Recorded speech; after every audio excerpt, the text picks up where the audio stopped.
Good evening student. Physics के राजे next नूमैरिकल करते हैं आप पावर फैक्टर के उपर है तो एक टॉपिक रह गया ट्रांसफार्मर, फिर ये नूमैरिकल खत्म हो जाएगा, एक नूमैरिकल पक्का आंदा। सो दैट्स वाई 3-4 लैक्चर मैं नूमैरिकल के उपर ही लाए ने सो फिर इस तो बाद आप नैक्सट चैप्टर स्टार्ट करेंगे। तो सब तो पहला पावर फैक्टर का फार्मूला की होंगे, power equal to IRMS VRMS into cos phi. ये पढ़िया होना तुसीं। ये की एक इंडक्टर है 200 milli henry, capacitor 50 microfarad, resistor 10 ohm are connected in series with volt frequency 100 volt frequency है। Calculate the frequency at which the power factor of the circuit is unity. Calculate the frequency at which the power factor of the circuit is unity and given करना। पहले तो ये calculate करना है, second अपने calculate करना peak current, इनू amplified current भी कहते हैं, और थर्ड कैलकुलेट करना अपने क्यू फैक्टर। सो सब तो पहला आप गिवन के उपर जाते हैं। अपने को मिली हेनरी इंडक्टर दिता है 200 मिली को कन्वर्ट कर 10⁻³ Henry, capacitor 50 microfarad, capacitor 500 10⁻⁶, resistance तुहाडे कोल 10 ओम ते वोल्टेज तुहाडे कोल 100 वोल्ट आ गया जी। ठीक है जी। और क्या होया कि पावर फैक्टर यूनिटी है, that mean cos phi equal to 1। एक गल हो रहा है जी, पहले भी कराया जी, पावर फैक्टर यूनिटी है, दैट मीन रेजोनेंस कंडीशन है, दैट मीन एक्सएल किदे इक्वल होगा, XC दे इक्वल होगा। एक्सएल नूं XC दे इक्वल रख लिया। एक्सएल कितना L × 2π न्यू ते XC कितना 1/c × 2π न्यू। तो इस तो आप न्यू की वैल्यू कर लाँगे राइट। न्यू कितना 1/4π स्केयर LC बन जाऊगा। तो वैसे रेजोनेंस फ्रीक्वेंसी 1/2π LC होंगे, स्केयर इतने जाके √ हो जाऊगा, 2 हो गया, ये पाई हो गया, ऊपर √ आ जाऊगा। फिर L की वैल्यू पुट कर देंगे, C की वैल्यू पुट कर देंगे, इन्हें सोल्व करांगे राइट। सोल्व करके तो 15.9 फ्रीक्वेंसी आ जाएगी, दैट मीन 16 हर्ट्ज अपने को फ्रीक्वेंसी आ गई। ठीक है जी। उस तो बाद पहला गल क्लीयर होगी। हुण अपने जाना सीगा second peak current. Peak current होंदा I0। I0 तो पहले तुहानूं IRMS पता होना जरूरी है। IRMS किहदे कोल होंदा VRMS/Z। तो तुहानूं ये भी पता रहे जो अपने को रेजोनेंस कंडीशन होंदी तो Z किहदे कोल होंदा R दे कोल होंदा, तो R की वैल्यू पुट करके IRMS निकलिया। IRMS तो बाद तुसीं कित्थे जाना सीगा I0 ते। I0 पीक करंट या एम्पलीफाइड करंट करना सी। IRMS का रिलेशन होंदा I0/√2। तो I0 की वैल्यू कट के IRMS × √2 करता, तुहाडे कोल I0 आ गया। तो ये सैकेंड फर्स्ट पार्ट है क्लीयर हो गया। सैकेंड ये सीगा। थर्ड सीगा क्यू फैक्टर है जी। क्यू फैक्टर का फार्मूला होंदा ω0 L/R। L भी हैगा, R भी हैगा। ω0 का वैल्यू होंदा 2π ν0 तो 2π ν0 फ्रीक्वेंसी तुहाडे कोल हैगी सी राजी, वो वैल्यू पुट करती तो तुहाडे कोल क्यू वैल्यू आ गई 2। तो क्यू राजी अपने कोल कोई दा यूनिट्स नहीं होंदा, एक नंबर है, सो दैट्स वाई क्यू की वैल्यू 2। तो ये अपने कोल 3 चीज़ां कढ़नियां सीगियां। पहला फ्रीक्वेंसी कढ़नी सीगी, फिर अपने I0 करना सीगा, फिर अपने क्यू फैक्टर करना सीगा। ओके, नैक्सट अपने को एक रजिस्टर है 400 ओम है, इंडक्टर अपने को 5π हेनरी है, कैपेसिटर 50π माइक्रोफैरड है, कनेक्टेड इन सीरीज है across a source of alternating voltage V की इक्वल 140 sin 100πt।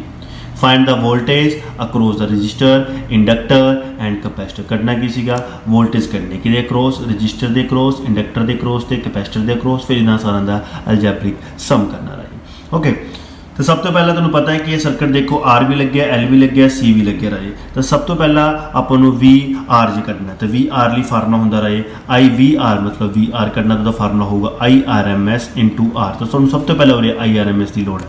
तो सब तो R लिता, L दिता, C दिता होया, उन्होंने कन्वर्ट करते हैं। तो V तुम दिता है 140 sin 100πt, इन्हों कंपेयर किया V = V0 sin ω t नाल, और तो अपन V0 निकल गया, और तो अपन ω निकल गया। XL नूं सोल्व किया, XL की होंदा ω/L 100π L दिता होया।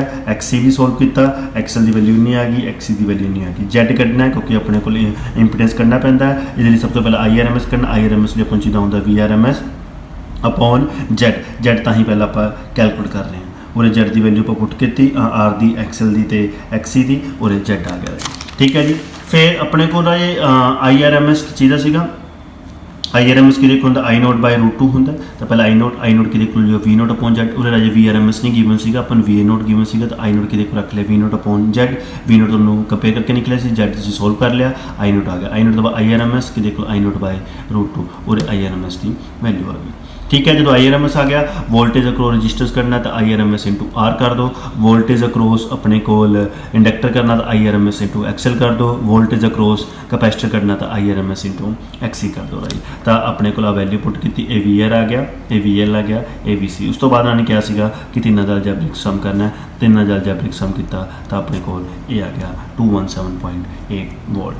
तो ये की सीगा कि अपने को कल्ले कल्ले दे अक्रॉस वोल्टेज करनी सी, रजिस्टर के अक्रॉस, इंडक्टर के अक्रॉस ते कैपेसिटर के अक्रॉस। तो इंडक्टर के अक्रॉस मैं पहला IRMS की लोड़ सी, पहले मैं IRMS कढ़िया, फिर उस तो बाद अपने इनू मल्टीप्लाई करा के सोल्व करते हैं।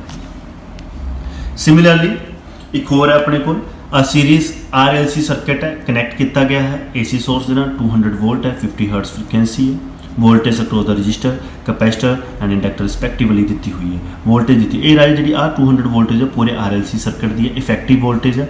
एक अक्रॉस इंडिविजुअल है, रजिस्टर के अक्रॉस है, कैपेसिटर के अक्रॉस है, तो इंडक्टर के अक्रॉस है। पहला कहता अलजैब्रिक सम करो तो 3 element is greater than voltage of the source. How this resolve इस प्रॉब्लम में किमें रिजोल्व करांगे। Given the value of resistance R is 40, calculate the current. पहला पार्ट यह है कि तुम पहला टोटल वोल्टेज कटो तो V इफेक्टिव तुम दिता है 200, VR, VL तो VC तो ये तुहाडे कोल कितना आया 700। तो V इफेक्टिव मान लो ये चीज़ V इफेक्टिव हमेशा या तो इक्वल आनी चाहिए है, ये या तो घट आनी चाहिए हाली वैल्यू, पर ये वैल्यूज़ तो की है ज़्यादा है, तो इनू मतलब सर्किट के विच एप्लीकेबल नहीं है। इस सर्किट को आपां हुण किवें सोल्व करांगे।